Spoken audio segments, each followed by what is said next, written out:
dark rum biscuit that I know you're opposed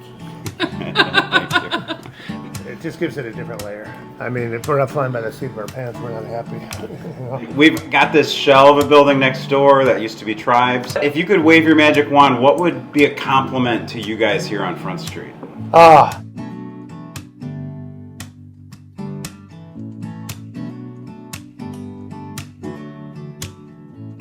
Rick and Julie, thanks for inviting me down. We're having some green pina coladas and wanted to talk about, you guys have a big fest coming up.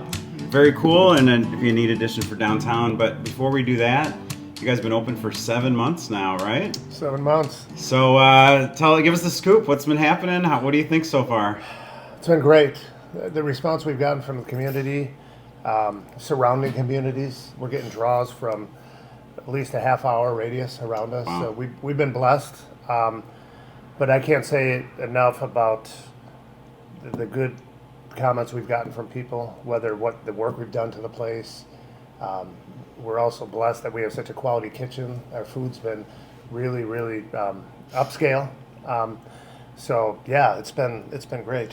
What are some of the challenges that you faced? So initially when we opened up, and it's a good thing, we were so busy that I had to find a way to give everyone a day off, because we were going from 11 o'clock we opened to 9 o'clock at night, and we didn't slow down one bit. We were on a couple hour wait. We were trying to just manage, just trying to really survive.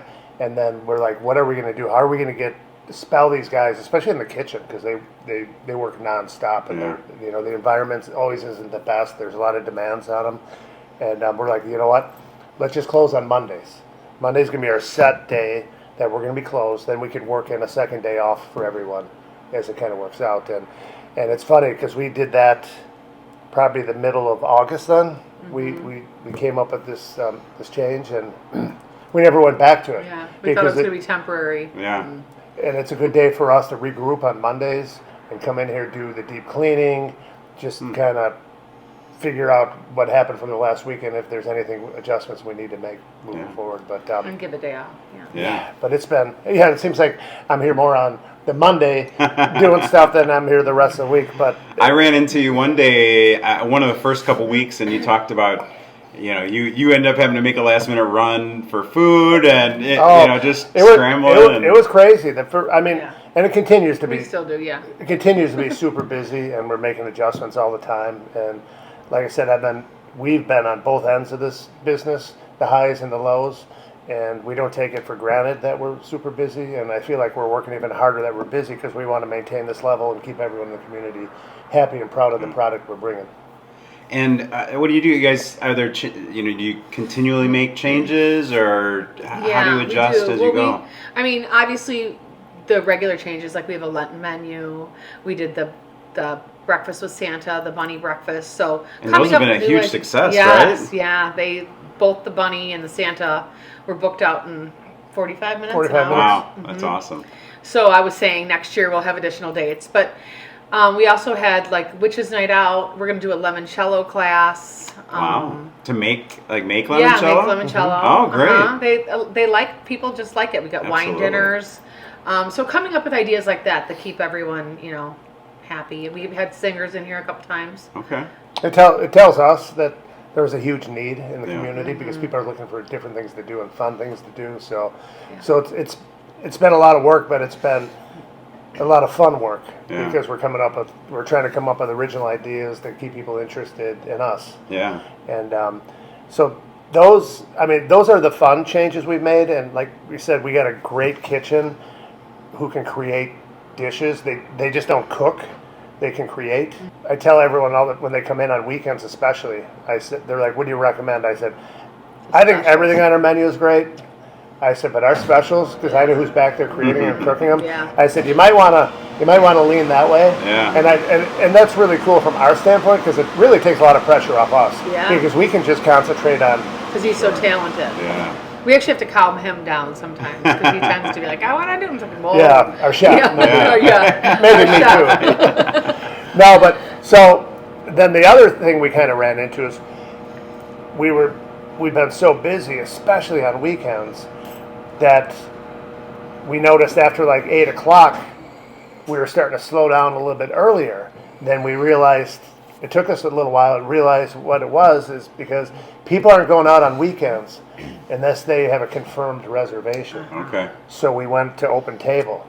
And since All we right. went to open table, our numbers have actually gone up after that 8 o'clock hour, because people are going to drive from Palos to come here on a Sure. Friday night if they Have to they wait. show up and Yeah. there's no openings or an hour and a half. So now it kind of gives us assurances, and it actually helps us with our staffing too, because now we know, like on a random Wednesday, for whatever reason, if we have 110 reservations in the book, we're like, oh my gosh, we normally only have this many people working, but we want to stack that up so we can provide good service. So that's probably one of the best things. When that do we've you come think, across. like, I know, and I said we usually come in a little later, and so it hasn't been a problem. When is the time frame when people would usually need a reservation? After 5:30. Okay. You come at 4:30, you're good. But yeah, 5:30 seems to be when everything starts Yeah. to get really busy. Yeah, okay. Yeah, our volume time on Fridays and Saturdays specifically is probably, like she said, between 4 and 8. On weekdays, probably 5:30, like she said, to like 7:30. Okay. So that's been good. Then we're shocked because now, like on Saturdays, right, our lunches have been going crazy, which awesome. Not complaining about it, but we're making adjustments. And our Sundays have been like a Friday. Huh. So But we because we also start had a doing our brunch now brunch. on Sundays. Yeah, nice. So yeah, that's been going well. So yeah, so Yeah, I can't wait to try that out. I'm a big Yeah. breakfast fan. Yeah. and then one of the other things that Julie came up with, our private room. We've got about 60 private events booked Wow. now through the end of the year, and 3 to 4 inquiries coming in each day Wow. on it. So that's kind of like our Yeah. Yeah, and as you said, clearly there is a need in Mokena. So I like to play the magic wand game. And we've got this shell of a building next door that used to be Tribes. And what, if you could wave your magic wand, what would be a compliment to you guys here on Front Street? another restaurant for Yeah. sure. I don't know whether it would be steakhouse, Italian. I mean, Yeah, I I think don't know. anything. I think this place, the Doc's proven that, like we just talked about, there's a need in town. Absolutely. So as far as, I definitely think it has to be a restaurant. No doubt it's got to be a restaurant, because yeah. we need to create that Kansas Street aura right on Front Street. And I think Front Street. And I think a sushi place. All right. But I think with the momentum we've got, another restaurant in there, I think it's just going to help. And Front Okay. Street, I think, has a lot more upside than some surrounding communities, because we have the Metro stop right here. We have a lot of parking, and I know there's more parking in the works at the village. They want to work on that. And there's so- opportunity, there's open spaces Yes. and Yeah. buildings that are opportunities here. So, but enough about that. We came to Yeah. talk about everything green. You guys are doing this cool fest coming up, Yeah. right?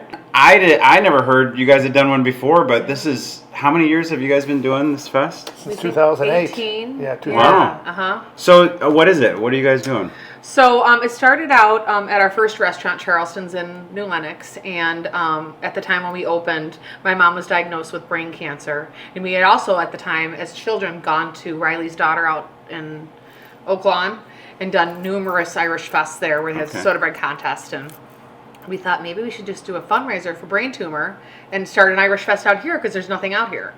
So our first year was a huge hit. I think it was our second year. We had 120 loaves entries. Wow. Yeah, I mean, people really, really want to win, and people That's who huge. are bread crazy. All right, I've never heard or participated in a soda bread. Is there? Explain what the process is. So you drop off your bread between 12 and 2, and then we have a committee of judges, Okay. and it's all anonymous. There's no fixing or no special treatment. Everyone's assigned a number, and it's no one knows the name of the bread, and it's put on a big table, and the judges don't see the entries or the names, and then they come in and they go in quadrants and they figure out which loaves. They narrow it down, keep narrowing it down to the top 3 winners, and then there's a winner for best presentation, which is just how unique you presented your loaf. So are there multiple categories? And are these judges eating 120 pieces No, of bread? they're not. So we usually have 5 or 6 judges, and Okay. each one gets like a quadrant. Got it, okay. And they pick their best one, and then it goes down a process of elimination. And they are veteran judges. They've been judging for a long time. All right. And I think the biggest thing that I would tell everybody is they really using real ingredients. Traditional Irish soda bread is just like your 5 basic ingredients: your butter, your buttermilk, your raisins, your flour, sugar. The ones that really don't ever win are the ones that have like cake mix in them. And, Okay. You know what I mean? Yeah. But with that said, like people are like, oh yeah, here, caraway seeds. Is it going to taste good? It's got to taste good, but you know what I mean? Be real.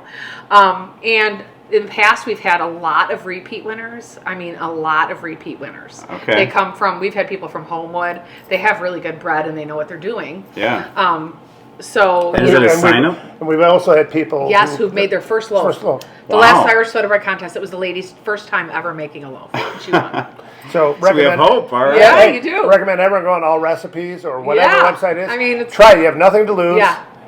Uh-huh. And do you make a soda bread too? I do. So that's how it kind of got started. Is my grandparents are from Ireland, and my mom used to drag us to Riley's, and my grandma had a really good recipe, and I still have it. It's top Okay. secret, Oh. and it's won 2 trips to Ireland. Wow. Yeah, yes, it's really good. So I usually bring some of the bread so that the judges can try it, so they can kind of tell what it's kind of supposed to taste like. And do you eat soda bread plain? What do you put on soda we bread? like it typically? warmed with butter. I Okay. think. Warmed with Yeah. Butter All makes right. everything taste better, right? Yeah, because I'm from Wisconsin. Of course it does. Yeah. Yeah. So what else is going to be going on? You guys have a big tent you're putting up? Yeah, so this year we're really lucky because we're taking over Metro Lot. We're having a big, huge Nice. tent. That's why it's called Irish Fest under the Big Top. Heated. Kids activities from 12 to 3. We have a balloon person, face painting, games Wow. with prizes. And like I said, the soda bread contest is drop off is 12 to 2. And then the judging starts at 2. And then we have Irish dancers, we have bagpipers. And we announce the winner about 4-ish, Irish time, I call it, when everyone's wrapped up.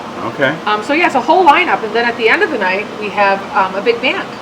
Wow. Motown And then you're Nation. doing food and stuff out there too? We or- are. We Yes. got all Irish fare that day. Wow. Okay. Corned beef and Corn- cabbage, corned beef sandwiches. We even have corned beef tacos. I'm really excited Wow. about. It's gonna be first come first serve for the tent, and then the restaurant's still gonna be open. So Oh, so everyone you don't will be. do table seating Yeah, under the tent? we'll be Oh, both. cool. Yeah, Fun. we'll do both. So we'll have seating for 175, and there'll be some stand up in there too. So Wow. we're excited about it. Irish music during the Yeah. day, and then the big band at night, the Motown Nation. And we talked about this before, being from Mokena originally, and being able to do some stuff like this, Yeah. the town I grew up in. I think this is awesome, bringing something like this Yeah. to town. And this is a great event, and we want to build it each year, start including maybe other people, other businesses. We just want to get it stabilized, figure out what the needs are. Then next year we could kind of maybe do like similar to what some of the other towns do, whether it's Manhattan or Tinley Park does one. But Maybe like, add a parade or Hey, something yeah, in that's what I there. was huh? thinking. hey, maybe a 5K run in Or the a morning. 5K. Oh, that's a great Yeah. idea. I mean, why not Mokena, Yeah. right? Absolutely. That's So I what I'm didn't talk about saying. the prizes, though. That's the Oh, biggest please, thing. yeah. The prize, the first place prize is a $1,000 gift card. Wow. It used to be to like Southwest for flights, but now with everything crazy, we think some people don't really want to go away. Yeah. Maybe someday we'll have a trip to Ireland. And then the second place is $500, and then third place is a $100 dock gift card. And then we have a best presentation gift for $50. And along with those prizes, you also get a trophy. So you get back bragging rights with that too. Wow, that sounds like a lot of fun. Right. It is. And it goes till 11 o'clock at night, is that right? Well, yeah, the fest really kind of, this part of the Irish Fest ends at like 5-ish when the bagpipers come. Okay. But then we do have the band out starting at 7. So we just kind of roll one right into the other. Yeah. It's like a continuous. So you can hang event. out here all day. Sounds perfect. And everyone needs yeah. to know the restaurant's still open. So Yeah. if you Don't want to partake. if you're at the tent but you want to relax, sit down, Yeah. come to the restaurant. And last I heard, the village is going to close off Front Street, Oh, perfect. kind of what they do for the food trucks. Yeah. Just so it's easier to walk back and Yeah. forth. Well, that would be a great kickoff to the Front Street season, right? Let's do it, right? Well, that's very So exciting. we're really excited about it. Yeah. Any special drinks you guys are doing that you know of? Yeah, or we're looking at some of them right now. We're Okay. going to have our little leprechaun spritz, obviously our green beer, Yeah. Shamrockarita, and then we just created these right now. This is a pina colada, green, Cheers. Yeah. They're very delicious with too. some nice rainbow garnish. And we Yeah. appreciate the community supporting us, Absolutely. the surrounding communities. And I know I mentioned it earlier, but the village has been wonderful to deal with. All the professionals down there helping us out along the way. And Yeah, and great to see you getting involved too. Rick's a member of the Chamber of Commerce on the board there, so always good to have, especially a prominent business in town involved. Yeah. All right. Thank you. Thanks for the drink too. Thanks. it's a wrap.